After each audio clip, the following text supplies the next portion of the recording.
Hello everybody, this is Paul. Just a quick end of month update video. It's purely on the AVA and EyeSite module. Bit of a getting started guide, quick tips to get the most out of the combo. The rest of the information in regards to this update, please have a read of the text on where we're at with everything. Most of you will have got your devices, but you'll see that we've got some challenges on a few other shipments, the final 70 or so devices going out, but more detail on that in the rest of the update. So here we go. So AVA and EyeSite, both turned off, and to get things going, obviously slide the on button across for AVA, turn it into slow flashing blue state. The power button, long press the power button, and that should turn to slow flashing blue.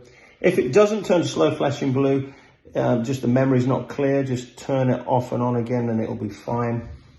But you should get a slow flashing blue state. And when you're in that state, simply press the connect button and that quickly flashes blue and then turns to a solid color, which is either purple, or if I press it again, it turns to cyan. So cyan is face tracking. So now it's tracking my face. I know you can't see this right now. And if I press it again, toggle it to purple, which is now person tracking. So face tracking is better if you're very close up. Person tracking is better if you're further away. If I had something in the SD card there, a model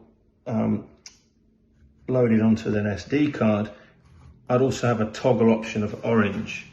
And orange would allow me to toggle the active model on the SD card. If you've got more than one model downloaded to the SD card, such as ball or dog or horse, then you can select the active model through the app, and then when you press and toggle onto orange, it'll be that model that's being used.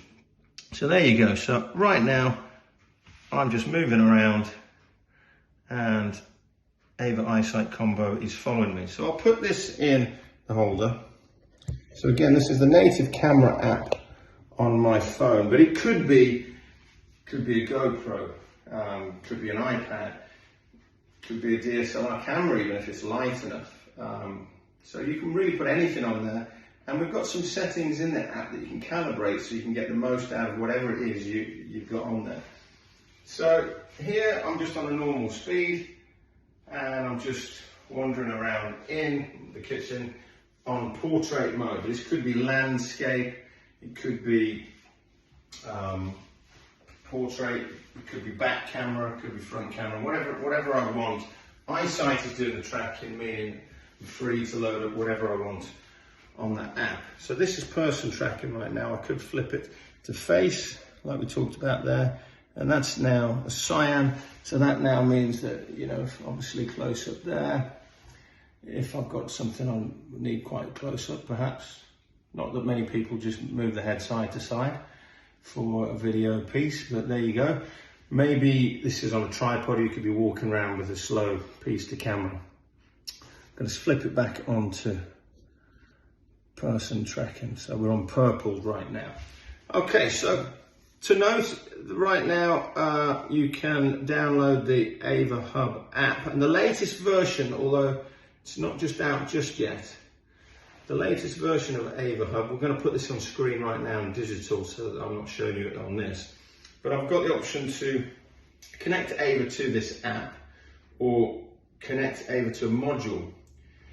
So connect AVA to this app would be if there's no EyeSite module and you just wanted to use the app's tracking functionality and record video via the app that will go to your device's video library.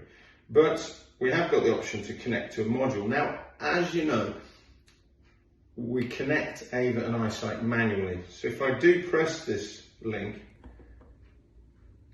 okay, I just get a page of instructions on how to connect as I have now, and then the option to go into the app, which will also connect the device to EyeSite. So if I press connected here, I get connected screen, and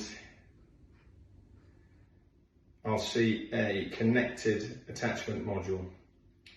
Now, if I press the SD card, then I'll be able to see what models are installed on the SD, if there are any, and then select an active one, which will be represented via the orange toggle on the EyeSite module. If I press the EyeSite graphic, which you'll see on screen now, I can change the tracking sensitivity, the tracking subjects, the sensitivity threshold, change the auto follow settings, and the middle width. So let's just play with a few of those. So at the minute it's on as fast as you can see.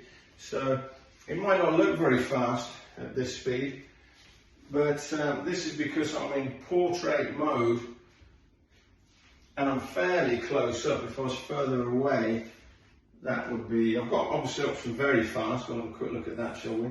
So very fast now, that's really motoring.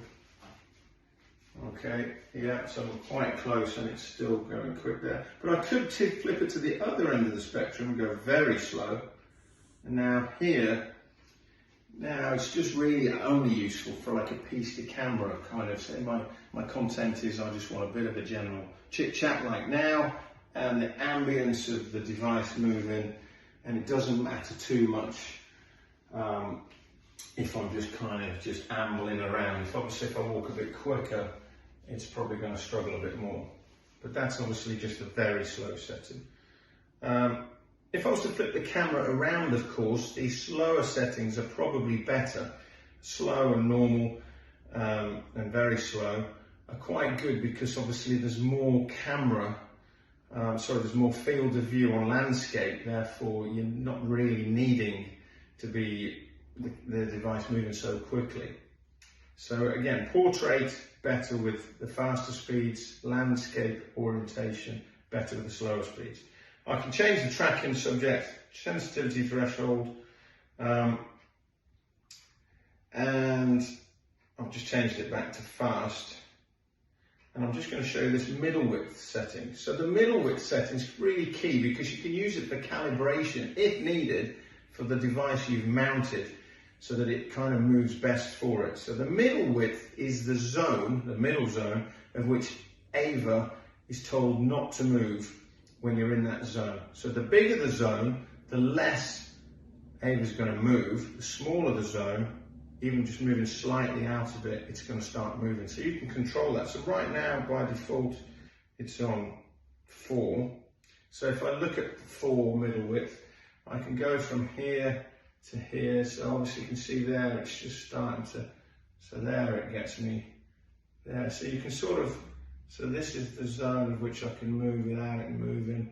So that's middle width 4. So middle width 4 really, as you can see, I'm starting to get to a little bit out the middle when it's starting to follow me.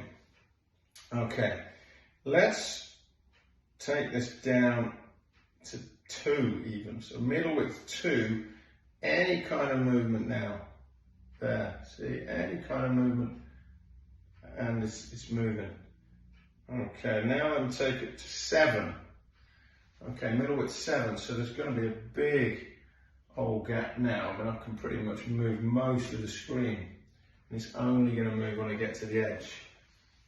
Okay, so that's so if I happen to want to do most of my talking moving without the device moving, obviously, then the bigger middle width is better. You go all the way to 10. Let's see what that is. 10 must be, 10, only, yeah, right in the corners. So only right in the corners am I moving. Okay, so really good to be able to use the middle width. As I said, we've got it on 10 now. Let's change it back to the defaults, back to 4, and again, the speed setting can be whichever you like. One thing to note, if you set middle width really low, like 1, and you've got a fast speed like this, you're going to get this effect called overmove. So we left middle width 1 on there, but as you can see there, there's this thing called overmove. It just, you need to be much further away from middle width 1. You need to be really far back in order for middle width 1 to be of any use. Or you need to be on face tracking where middle width 1 is probably not causing overmove. In fact, it even is at middle width 1, so I need to be quite far back. Yeah, so middle width 1 is better with a very slow speed. So if I put it very slow, which I have done now, then obviously any kind of movement and it's starting to follow me around. So anything out the middle and it's tracking me. Okay, so middle width 1 might be good in that kind of environment there. So as you can see, it's kept still there because it's so slow. So again, you work out the combinations that work quite well for your particular videoing environment. But remember, this is app free. This is just a camera, and it could be loading anything. I could be on a WhatsApp call to, foreign country. So great if you want to use it for that kind of thing. Okay, so I've been going on for 11 minutes now. I probably have already switched off, but if you haven't, then thanks for making it to the end of this video, and thank you for your backing. If you haven't got your device already, I promise it will be with you really soon. And if you have, really hope you're enjoying it. Thank you very much. Bye for now.